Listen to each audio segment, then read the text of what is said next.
Tervist, Riigikogu aseesimees Arvo Aller.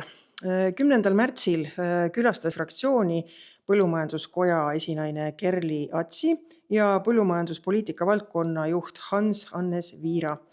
Sina olid üks nendest kohtumise eestvedajatest ja külalised rääkisid siis põllumajandussektori hetkeolukorrast ja nad mainisid, et võtmeküsimus on Euroopa Komisjoni toetuse saamine 546 miljonit. Ja selle rahaga üteldi, et sellel rahal pole silti küljes. Mida see tähendab? Jah, tõepoolest, teil oli Põllumajandus-Kaubanduskoda oli EKRE fraktsiooniga kohtumas ja põllumajandusmaaelu on EKRE üks peamisi valimislubadusi olnud ja maainimeste hakkama saamine on meie prioriteet. Nüüd see 546 miljonit, millest jutt käib, sellest oleme ka EKRE-s ja suures saalis rääkinud. See on Euroopa Komisjoni pakutav võimalus põllumajanduse konkurentsivõimi suurendamiseks ja toimetulekut lõhede vähendamiseks. Ehk Eesti saab kuskil 80% Euroopa Liidu tasemest praegu, et selle taseme vahe katmiseks siis 546 miljonit on antud, aga seda raha ei ole nõndanimetatud kõrvamärgistatud, sellele rahale on antud ülesanne, et riigisiseselt võimul olev valitsus saab seda kasutada nõndanimetatud põllumajanduse ja maaelu ja toiduainetööstuse arendamiseks. Sinna juurde saab panna toidujulgeoleku, saab panna julgeoleku ja nähes praeguse valitsuse samme, siis on kõige suurem oht, et see raha pannakse Rail Balticule, kus räägitakse sellest, et see on julgeolek. Sealt mööda saab hakata vedama nii toiduaineid kui kõiki, sillistatakse see toidujulgeoleku näol ära ja väga suur oht praeguse valitsuse juures. Rääkigu põllumehed, mis tahavad siin soodsatest läbirääkimistest ja pastaka ümber aruteludest laua taga, siis väga suur oht on see, et see raha suunatakse põllumajandust välja.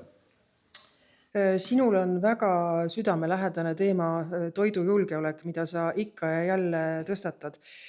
Kas sa saaksid lähemalt rääkida, millises seisus on meil praegu Eestis üldse toidu tootmine, millega me suudame ennast ise varustada ja mida on meil nii palju, et me suudame isegi eksportida?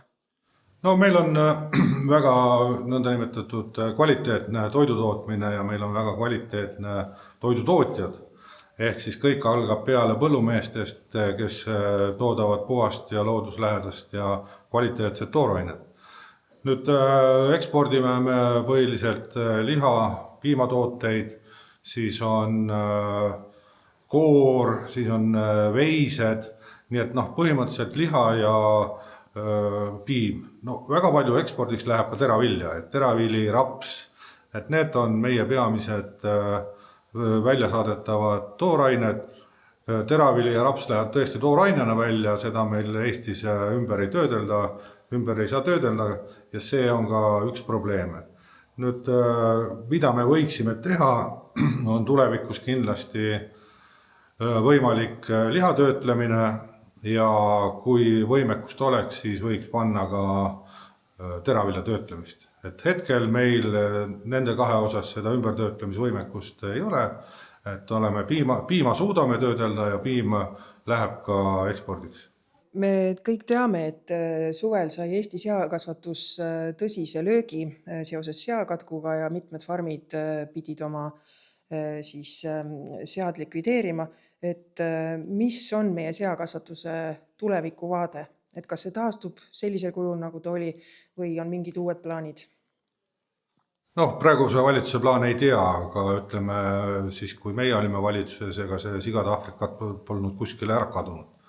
Nüüd sigade Aafrika katku leviku suurenemine on muidugi probleem ja siin annaks ka ühe võimaliku väljendina jahimeestele küttimislubade suurem väljaandmine, et metsas hoida sigade arvu kontrolli all.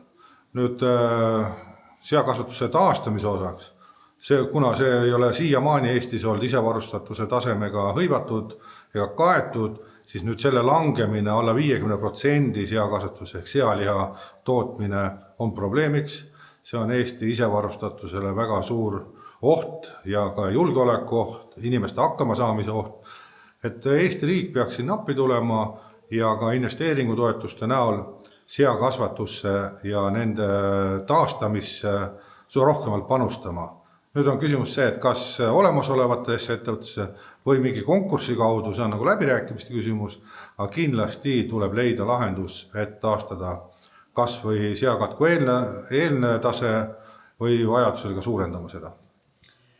Siin oli veel üks võib-olla sellise tavainimese jaoks väga huvitav asi, et me oleme veisekasvatuses eksportiv riik, aga me transpordime oma veised elusalt Poola ja siis Poolast omakorda impordime siis liha Eestisse. Et kui mõistlik see on ja kas Eesti saaks siin midagi muuta, et me ise realiseeriks oma lihaveised või? No praegu toimub elusloomade realiseerimine läbi Poola siis kas kolmandatesse riikidesse või siis ka Euroopa Liidu turule.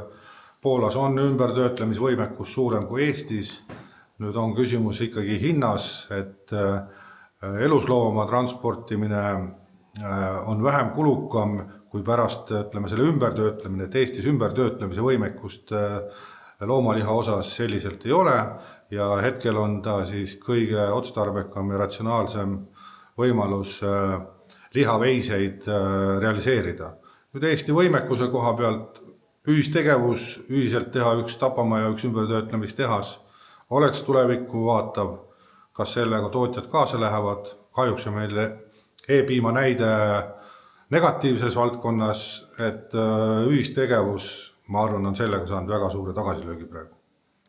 Siis üks eesmärkidest oli seatud selles tabelis, mille meile külalised jätsid, et aiasaaduste tootmismahtu tuleb suurendada ja samas oli seal kohe all punkt, et kliimaeesmärke tuleb täita.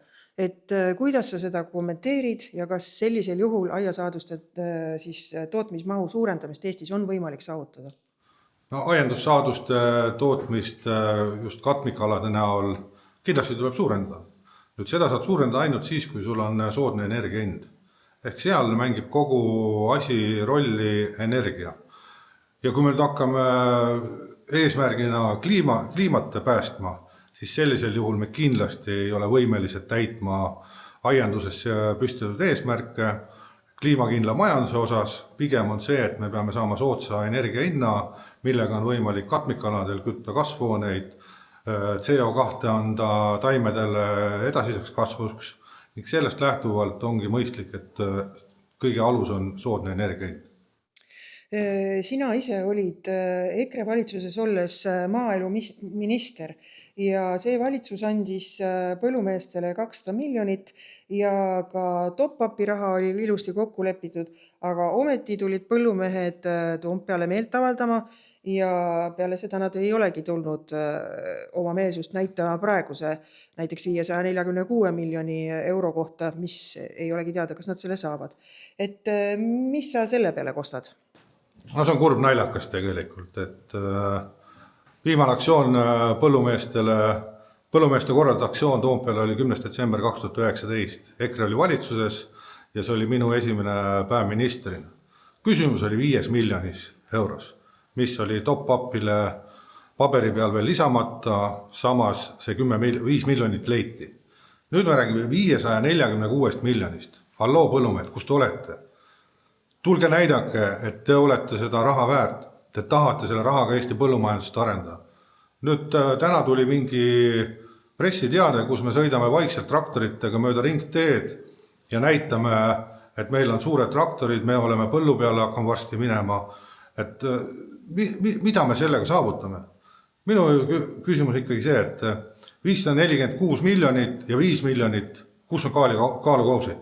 Või on kaalukaus see, et reform on suu kinni pandud põllumeestel tänu sellele, et erimärgistatud diislikütuse aktsiisi pole tõstetud.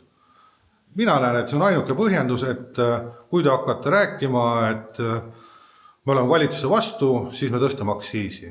Nüüd, mis puutub 200 miljonisse EKRE valitsuse ajal, siis me koroona ajal andsime läbi maaelu edendamise sihtasutuse 200 miljonit põllumajanduse ja maaelusektori arenguks ja kriisist väljatulekuks. See oli läbi messi antud laen, kus põllumehed on selle laenu ja maaettevõtjad on enamuslaenu tagasi saanud. sellega on riik teeninud, sellega on Maaelu Edendamise Sihtasutus teeninud, nii et raha tuli tagasi. Nii et ma leian ikkagi, et põllumehed peavad olema rohkem aktiivsed, ennast tugevalt näitama, kabineti vaikuses, ümarlauas sai saavuta tulemusi, nii et põllumehed, tulge näidake ennast ja EKRE toetab põllumehi. Aitäh, Arvo!